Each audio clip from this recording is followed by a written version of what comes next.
Labing na naman ang iyong mga mata. May bahaging pero parang ngayon mong pahalata. Sinaktan ka na naman ba niya? Bakit di ka pa nadadala? Ang tulad mo ay tipong hindi basta binabaliwala. Pero di niya batid ang kanyang sinasayang, habang ako dito'y naghihintay lamang. Gaya ng mga ilang tagahanga mong nasa gilid lang. Pangako di ako nahihibang, ikaw ang aking nag-iisang maaari mo mapagbigyan.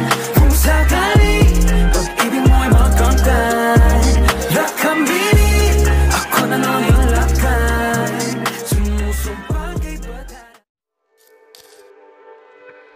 Pangalay po is one of the most beautiful traditional dances ng Muslim communities, lalo na po sa Tausug and Badjaw. Until now, ginagawa pa rin niya siya sa weddings, celebrations, and cultural events. Very graceful po yung hand and arm movements nila, parang waves ng dagat.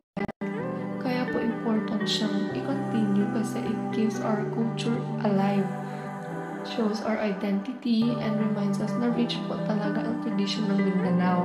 Even young people today po, they still perform it kasi proud sila sa roots nila and gusto nilang ipasa sa next generation.